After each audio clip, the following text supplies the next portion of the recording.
যে তুমি আমাকে বিষ খাওয়াতে চাইছো। তবে তোমার মনের আশাও আমি পূর্ণ করবো। কবে জানো? যেদিন আমি কৃষ্ণ হব, যেদিন আমি কৃষ্ণ হব, তুমি কংসের আদেশে পুতনা রাক্ষসী হয়ে তোমার স্তনে বিষ মাখিয়ে তুমি আসবে আমাকে মারার জন্য। কিন্তু তোমার তো কথা জানা নেই, এই জগতে আমি মরার জন্য আসিনি।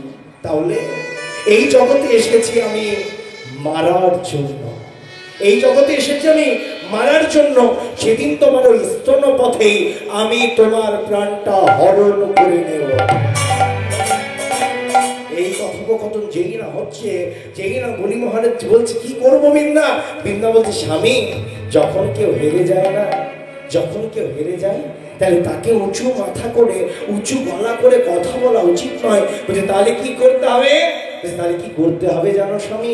বলছে তার কাছে তুমি নতমস্তকে ক্ষমা চেয়ে নাও।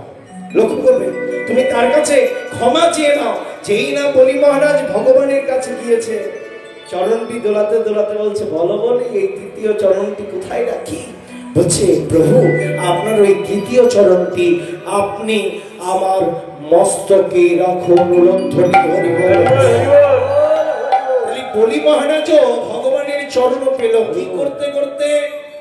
দান ধ্যান করতে করতে। আর এইভাবে অযোধ্যার রাজা নহুষ রাজা দান ধ্যান করছিল কিভাবে? আর দান ধ্যান করতে করতে যখন অযোধ্যার রাজা নহুষ রাজার ওই দানে অপরাধ হয়েছে, ভগবান স্বপ্নাদেশ করলেন, রাজা নহুষ, রাজা নহুষ, তোমার মৃত্যুর পর তোমার আত্মার মুক্তি হবে না। তাহলে বুঝি তোমার আত্মা ওই শূন্য মার্গে কেঁদে কেঁদে প্রেতাত্মা রূপে ঘুরে বেড়াবে।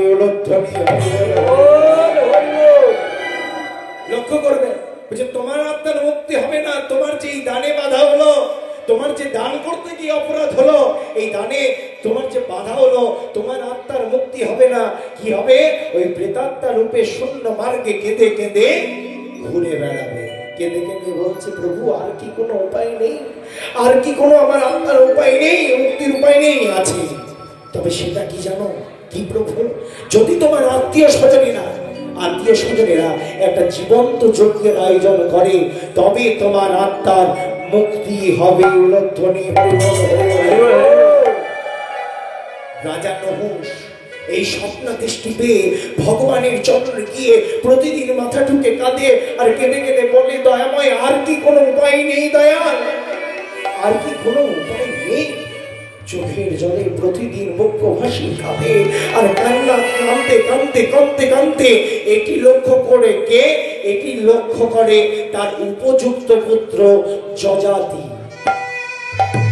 উপযুক্ত পুত্র যজাতি চিন্তা করছে আমার বাবার কিসের কষ্ট, আমার বাবা কিসের যন্ত্রণা, আমার বাবার কিসের দুঃখ যে আমার বাবা প্রতিদিন ওই মন্দিরে গিয়ে মাথা ঠুকে ঠুকে কাঁদছে। আমায় জানতে হবে, আমাকে জানতে হবে। একদিন বাবার কাছে গিয়ে বলছে বাবা, বলছে কি হয়েছে পুত্র? বলছে তোমার কিসের কষ্ট, তোমার কিসের যন্ত্রণা, তোমার কিসের দুঃখ? তুমি যে মন্দিরে গিয়ে প্রতিদিন মাথা ঠুকে ঠুকে কাঁদো। আমি বলতে পারবো না খোকা, আমি তোকে বলতে পারবো না। বলছে কেন বাবা, তুমি আমায় কেন বলতে পারবে না? আমি তোমার পুত্র, বলো তোমার কিসের দুঃখ, কিসের কষ্ট, কিসের যন্ত্রণা? আমি যদি তোমার উপযুক্ত পুত্র হই, তোমার দুঃখটাকে অনেক দূরে আমি সরিয়ে দেব। সন্তানই মানে বাবা মায়ের মুখে হাসি ফোটাতে, আর সন্তানই পারে বাবা মায়ের মুখে চুনকালি বসাতে। লক্ষ্য করবে, সন্তান যদি ভালো হয় তাহলে বাবা মায়ের জীবনটা খুব সুন্দরভাবে পেরিয়ে যায়। আর সন্তান যদি বিপদকামী হয় তাহলে কিন্তু বাবা মায়ের কোটি কোটি লাখ লাখ টাকা পয়সা থাকলেও মনের দুঃখটা, হৃদয়টা খুলে কাউকে বলে বোঝাতেও পারে না। বোঝাতেও পারে না। কেন কেন পারে না? সন্তান কষ্ট দিলে কার কাছে বললো? আমার সন্তান আমাকে যদি কষ্ট দেয়, আমি কি কারো কাছে বলতে পারবো যে আমার ছেলেটা খারাপ বা আমার মেয়েটা খারাপ? বলতে পারবো না। এমন একটা কষ্ট যেটাকে হৃদয়ে চেপে রাখতে হবে। আপনার সন্তান আপনাকে কটু কথা বলবে, আর সেই কটু কথাটা শুনে আপনি কাউকে বলতেও পারবেন না। যদি পিতাকে বলে, পিতা তার স্ত্রীকে বলবে, যদি মাতাকে বলে, মাতা তার স্বামীকে বলবে, এছাড়া আর কোথাও বলার উপায় নেই। নিতাই গৌর হরি বল, হরি বল। আর কোথাও বলা যাবে না। কেন?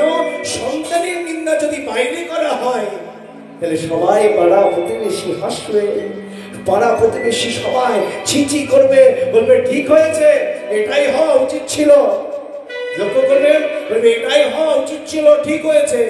সন্তানই পারে বাবা মায়ের মুখে হাসি ফোটাতে, আর সন্তানই পারে বাবা মায়ের মুখে চুলকালি বসাতে। লক্ষ্য করবেন, যথাতি বলছে, বাবা আমি যদি তোমার উপযুক্ত পুত্র হই, তাহলে তোমার দুঃখটাকে আমি অনেক দূরে সরিয়ে দিতেও পারি। তবুও কাঁদতে কাঁদতে যজাতি বলছে, কি বলছে? এই মর্মান্তে কথায় আমি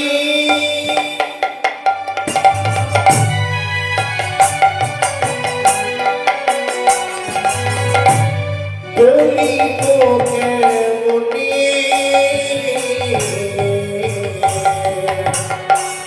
মর্মান্তে কথায়